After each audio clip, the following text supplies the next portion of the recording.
Namaskar. Welcome to another episode of Editorial.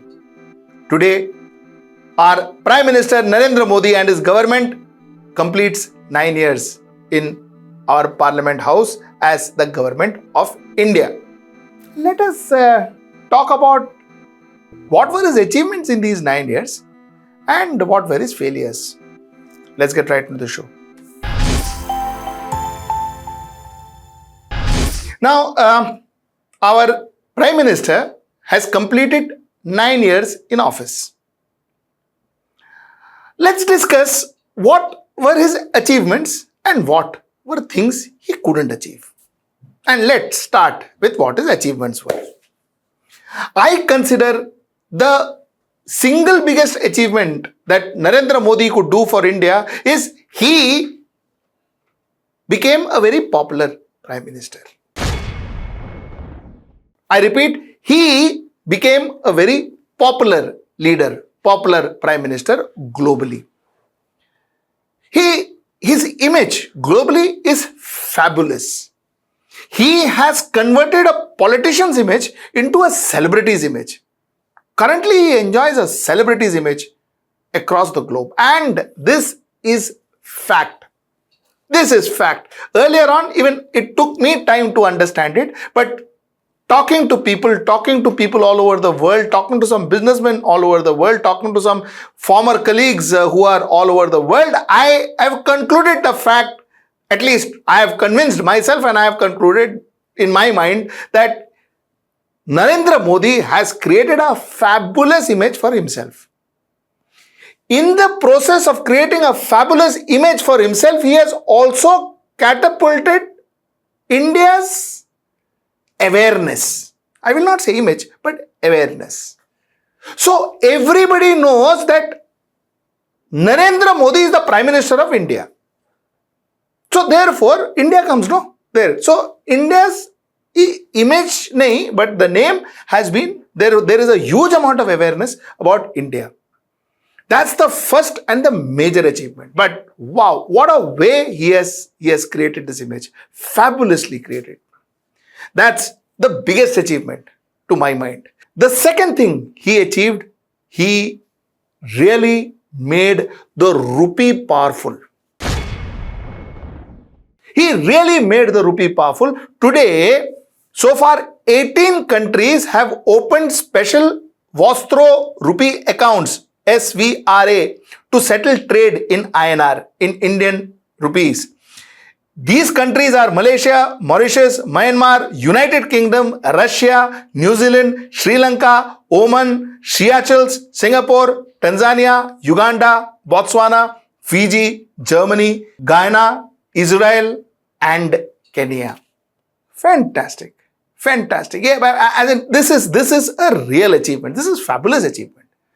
The value of rupee has gone up. And if you see, you go, especially when you go to Singapore and all, when you see, with all the international pounds and dollars and things, when we see rupee, that sign of R, you feel good. You feel good. There's no two questions about it. So that's something that the Indian government under the leadership of Narendra Modi has actually achieved. So that's, to my mind, is the second biggest achievement that he has. Pradhan Mantri Awas Yojana. Pradhan Mantri Awas Yojana, under the government flagship Pradhan Mantri Awas Yojana Urban, a total of 1.2 crore houses involving central assistance of 2.02 lakh crores has been sanctioned.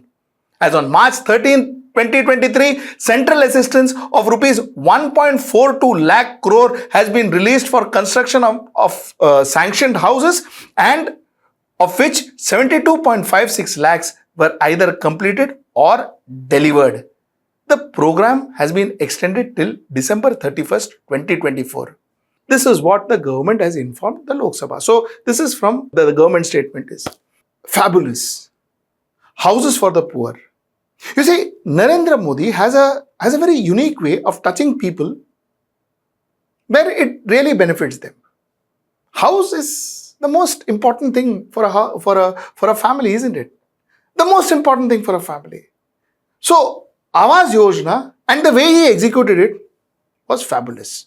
So therefore, I think the second best thing that he did in the last 9 years was Awas Yojana, free ration during the pandemic. It has helped people. The reason why all those immigrants who most of them, a lot of people died, a lot of people suffered inhuman torture while going back to their respective villages because of the lockdown that was imposed by the Prime Minister himself. A lot of people forgave and forgot all that is because when they went home, they got ration. They got dal, they got rice, they got oil, they could eat. That was fabulous. People really forgot every trouble that they went through to reach their village again because at least their stomachs were full. So I think that was a fabulous achievement by Narendra Modi government. Swachh Bharat Abhiyan. You see, through campaign, symbolism, whatever, the concept of cleanliness was something that he inculcated. Has it been absolutely effective? The answer is no. Has toilets been absolutely provided? Or everybody has toilets? The answer is no. Zero outdoor defecation status have we achieved? The answer is no. The answer is no. All that, the answer is no. But there was an initiative. There was an awareness that was created. And Mr. Modi's one of his biggest strength is creating awareness. Fabulously, he can create awareness. Fabulously, he can create imagery. He's really good at it. And he created that awareness of cleanliness. So today, if you look at a lot of metro trains or the new railway stations, so on and so forth, airports, you find them a lot more cleaner than what they were before. That is a fact. Now, that cleanliness has not gone to every nook and corner of the country. That too is a fact. But at least, like I said, there was an awareness that was created. And that awareness has really helped. The last point I will say is, which I will contradict later, and I will tell you how I will contradict later. But the last point which I will say is the way he handled COVID pandemic overall. Ensuring vaccines reached 100 crore people. Great. Good. It took time, but he ensured. Ensuring that we almost became a vaccine provider to the world and we spoke about it, we created an image about it. I think that was fabulous. Kudos to him. Now, these are the points that to my mind really were the highlights of Mr. Narendra Modi's 9 years as Prime Minister of India. Now, let us come to the negatives. I think demonetization. And I think even the 2,000 rupee withdrawal now. I think demonetization has been one of his worst decisions. A decision that possibly was taken for political reasons. A decision that possibly was taken for him to win elections, but a decision that really damaged the poor more than the rich. It really damaged the economy. It really damaged the economy. It really damaged small businessmen, MSMEs. Damaged and damaged how? So I think demonetization was one of his biggest mistakes that he committed during his tenure. The second was farm laws. Farm laws, I would still say, which I said before, I am telling you now also, I would still say his intentions were good. His intentions were not bad. But somewhere down the line, farm laws, like most of this government's policies, would have helped large businesses more than the farmers. And I will come to this also again. You see, farm laws was designed where large businesses would have made more money out of the agricultural produce of India than the farmers themselves. Farm laws was designed in such a way, to my mind, this is my opinion, farm laws was designed in such a way that it safeguarded large business procurement more than the farmers. But Even then, having said this, I'm still saying the intentions of farm law was good. I work very closely with the farmers. I work very closely with the farmers since 2010, 2006. I work very closely with the farmers, especially farmers in Maharashtra, and I can tell you with that experience of me working with them, that intentions were okay. But had those been executed the way it was, things would have been very bad for the farmers. Things would have been more comfortable for the large business houses. So the second is farm laws. The third is what I told you I'm going to contradict. The third is COVID. Decision that it took were actually, it harmed the country more than it helped. The decision to overnight shut down the country, bad.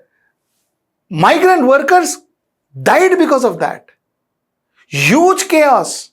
That was one of the things. Second is, waiting for Trump to come, waiting for Delhi elections to get over before certain steps were taken. Wrong. Wrong. For political reasons, a lockdown, a possible lockdown or a gradual lockdown had to be a sudden lockdown. Political reasons. Bad. It harmed the country. So the way he handled COVID was not the best. The way migrant workers had to go back to their villages, the arrangements or the lack of it almost crippled the country. At one stage, the Prime Minister almost was quiet. There was no activity happening. The states were running from pillar to post to get things done, to get oxygen, to get medicines. The states were running. So, I thought that was bad management. So overall handling of COVID, I thought, was one of his bad decisions, one of his bad management. Misuse of central agencies.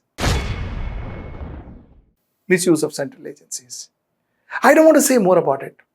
You see, the concept of democracy and the way we saw democracy and the way we saw freedom of speech, the way we understood freedom of speech, the way we thought we could say what we think is right,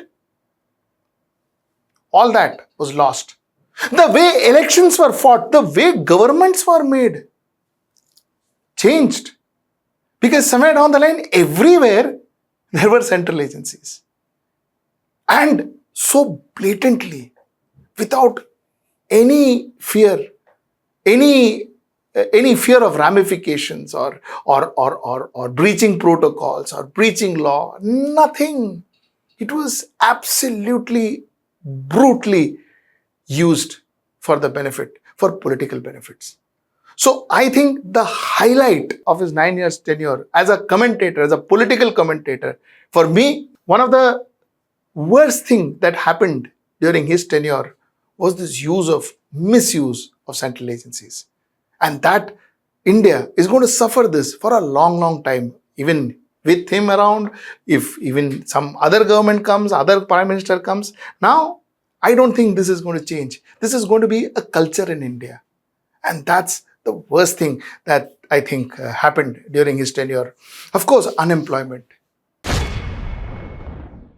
You see, a lot of things, a lot of actions were done for top businesses. We were focusing on how to get more GSTs. We were focusing on how to get more income tax. We were focusing on how to get more money for the government. But we never focused on how are we going to employ our youth. We never gave youth direction. We never thought about labor participation index. We never thought about employment. We never thought about all that. There was no concrete steps that were taken that could be debated, where they said, okay, ye step hai, theek hai, acha hoga, nahi hoga. There were no concrete steps taken for this.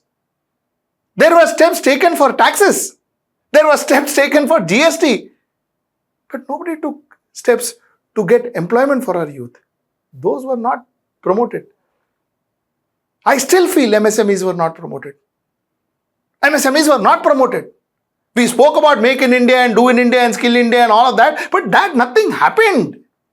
So unemployment and the fact that our youth are disillusioned and the fact that we failed to give our youth a direction, I think is one of the another major flaws that I found in Narendra Modi's 9 years of government. Last but not the least, and I told you I'm going to come to this, the gap between the rich and the poor. According to Oxfam report, just 5% of Indians own more than 60% of the country's wealth, while the bottom 50% of our population possesses only 3% of our wealth. Look at the difference between the rich and the poor. You see, I said I will come to this topic. Even with that farm law, this would have been wider.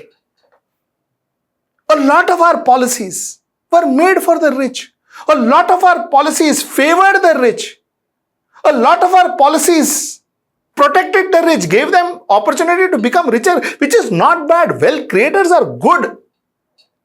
But somewhere down the line, rich, the definition of rich now became a few people. Rich was not a community.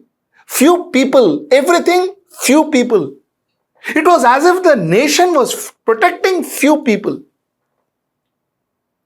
While the others, whether you have money or not money, others had to face the tune. Few people.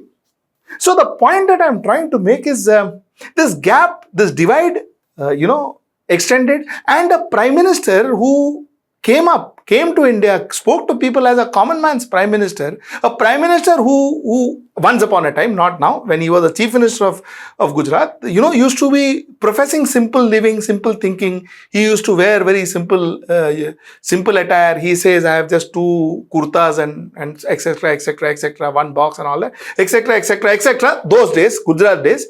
Then this prime minister, when he actually got into power, when he actually sat on his prime ministerial chair, he started focusing more on the rich. Few rich. Not even the rich. Few rich. That was surprising. So these are the points. Of course, both a lot of achievements I have not mentioned. Let me be honest with you. A lot of failures also I have not mentioned. So I have just, whatever came top of my mind, whatever I thought was important, whatever I thought was his failures and his achievements, I have mentioned that. Please feel free to write down what you think his achievements and his failures were. I'll be very interested to reading your opinion. Until I see you next time, that's tomorrow at 10. Namaskar.